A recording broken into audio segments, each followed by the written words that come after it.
Xbox dropped a shocker of an announcement this week, officially revealing Gears of War Reloaded, a remastered version of Gears of War Ultimate Edition, which was a remaster of the first Gears game. Really, the headline piece here is that the Gears of War IP is officially making its way to PS5 for the first time in Xbox history. It's a major moment, especially for hardcore Xbox fans who already feel uneasy about Microsoft's multi-platform pivot, but like we've talked about on this channel before, these platforms don't care about your feelings. What we can do though is dig into the two parts of this story. Firstly, the interesting bit, let's talk about what Gears of War Reloaded actually is, and then we'll get onto what I think this signifies regarding Xbox's multi-platform publishing strategy. Please make sure you hit the like and subscribe buttons if you enjoy the video. Let's get into it. Gears of War Reloaded is a remastered, natively optimized version of the original Gears of War game, which is approaching its 20th anniversary in 2026, by the way. Developed by the Coalition in partnership with Sumo Interactive and Disbelief, Gears of War Reloaded launches on August 26, 2025 for $40 American on Xbox Series X and S, PC, Cloud and PS5, as well as, of course, available day one on Game Pass Ultimate and PC Game Pass. According to an Xbox Wire post, it promises, quotes, the most complete version of the original game to date. Players will gain immediate access to all post-launch downloadable content at no additional cost.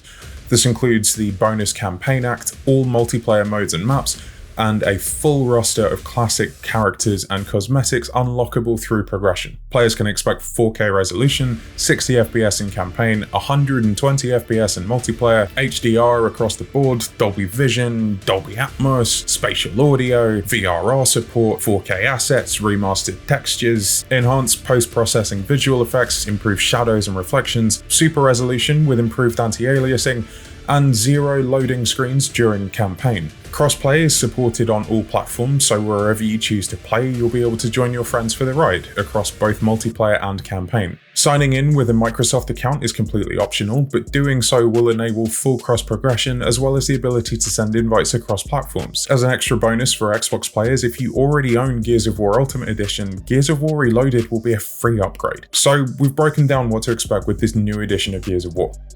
Let's talk about what it means for Xbox. For me, the most interesting move isn't this one, it's what happens next. Gears of War E-Day has been rumoured as coming to PlayStation, but so has literally every other Xbox game. That's the world we inhabit now.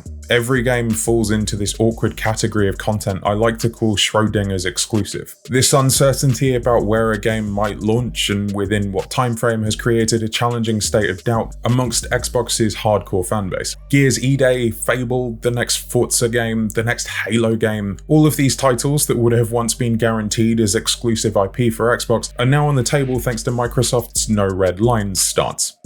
The line we've heard from Xbox's top brass is that games benefit the most when they're played by the most people, which makes sense. I can respect it, I can agree with it, I can understand it as a creative who actually, at the end of the day, just wants to put my work in as many people's hands as possible. So the question I have is, what happens next?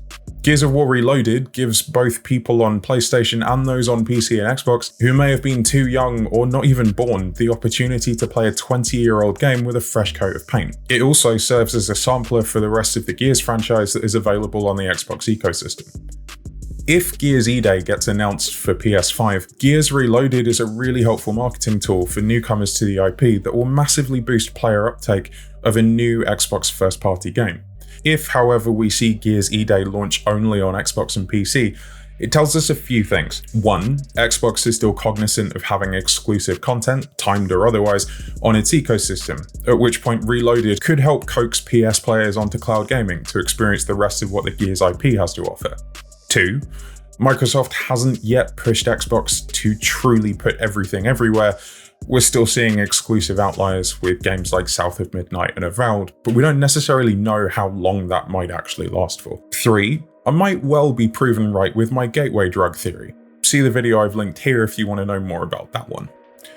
PlayStation getting a Gears game represents a profound shift in the status quo, but as I said at the top of this segment, what happens next is actually the far more interesting part for me.